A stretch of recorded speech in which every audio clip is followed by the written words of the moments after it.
Hi అండి, అందరికీ నమస్కారం. నా ఛానల్ని సబ్స్క్రైబ్ చేసి నన్ను ఎంకరేజ్ చేస్తున్న ప్రతి ఒక్కరికి చాలా థ్యాంక్స్ అండి.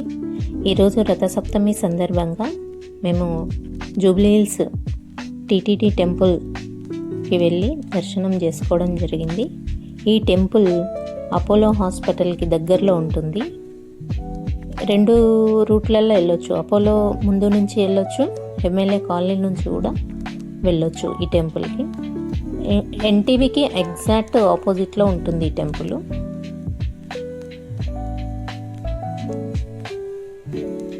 మనకు ఈ టెంపుల్కి 2 గేట్లు ఉంటాయి. బ్యాక్ గేట్ ఉంటుంది, ఫ్రంట్ గేట్ ఉంటుంది. ఇది ఫ్రంట్ గేట్. మనము ఈ మెయిన్ ఎంట్రన్స్ నుంచి లోపలికి వెళ్ళగానే 2 దారులు ఉంటాయి. ఒకటి మెట్ల దారి, ఒకటి రోడ్డు మార్గం. మేము మెట్ల దారి గుండా పైకి వెళ్ళడం జరిగింది. హైదరాబాద్ నడిబొడ్డున ఉన్నది ఈ దేవాలయము తిరుపతిని తలపిస్తున్నది.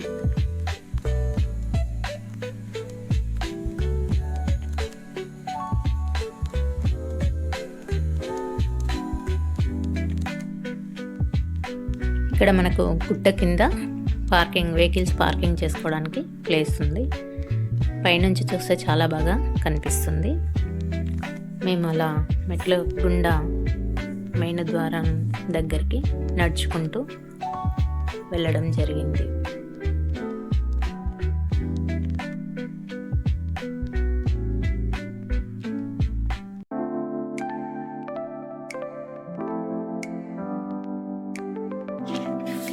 ముందుగా మనకు మెట్లగుండా వెళ్ళగానే అక్కడ హనుమాన్ టెంపుల్ ఉంటుంది.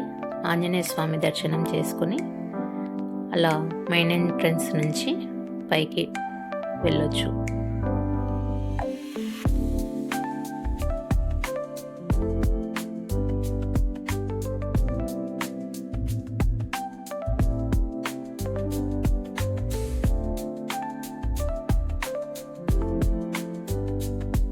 మనకు మెయిన్ ద్వారానికి ఆపోజిట్లో కొబ్బరికాయలు కొట్టే ప్లేస్ ఉంది. అక్కడ తిరుపతిలో ఎలాగైతే హనుమాన్ టెంపుల్ పక్కనే మనము 3 నామాలతో, స్వామివారి నామాలతో కొబ్బరికాయ కొడతాం కదా, నామాల దగ్గర కొబ్బరికాయ కొడతాం కదా, సేమ్ అలాగే ఇక్కడ కూడా మనము కొబ్బరికాయలు కొట్టే స్థలం ఇక్కడ హనుమాన్ టెంపుల్ పక్కనే ఉంటుంది.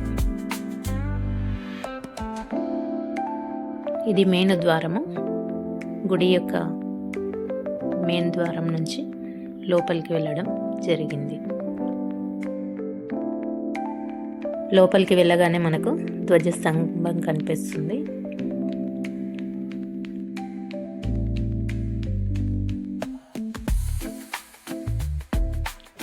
లోపలికి వెళ్ళి స్వామివారిని దర్శించుకొని ఉత్తర ద్వారం నుంచి బయటికి రావడం జరిగింది. బయటికి రాగానే మనకు మహాలక్ష్మి అమ్మవారు దర్శనమిస్తారు. అలాగే విమాన వెంకటేశ్వర స్వామి వారు కూడా దర్శనమిస్తారు. వారిని దర్శించుకొని అలాగే ప్రసాదం లైన్లో బయటికి వచ్చే లైన్లో నిలబడ్డాము. మనకు తిరుపతి లడ్డు కావాలంటే ఇక్కడ లెఫ్ట్ సైడ్ లైన్లో తిరుపతి లడ్డు ఇస్తారు. రైట్ సైడ్ లైన్లో మనము ప్రసాదం తీసుకొని అలా బయటికి వచ్చేయచ్చు.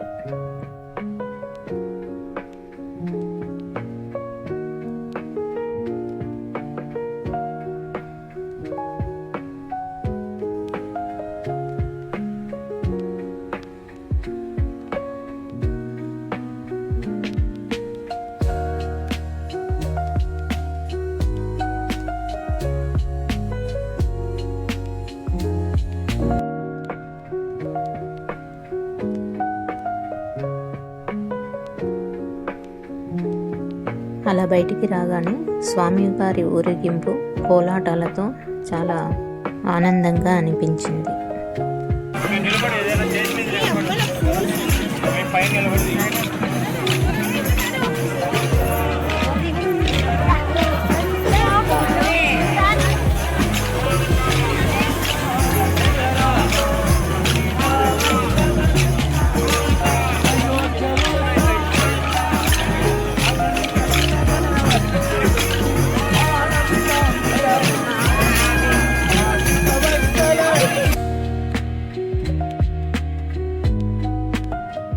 చిన్నారులు వెంకటేశ్వర స్వామి అమ్మవార్ల అలంకరణతో చూడముచ్చటగా దర్శనమిచ్చారు.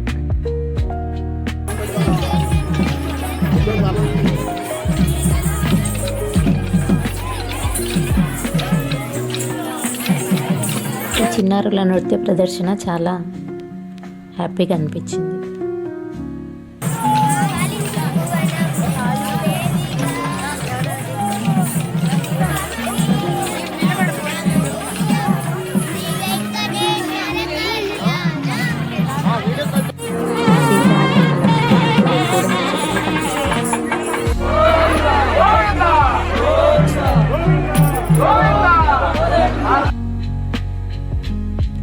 ఇక్కడ కూడా ప్రతిరోజు తిరుపతిలాగే అన్నదానం జరుగుతుంది.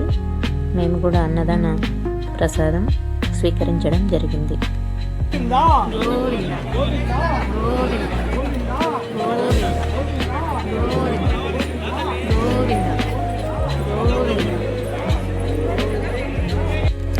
ఇక్కడ మనం కింద వెళ్ళే దారిలో గోవింద కోటి నామాలు రాసే పుస్తకాలు కూడా లభిస్తాయి. ఈ వీడియో చూసిన అందరికీ ధన్యవాదాలు.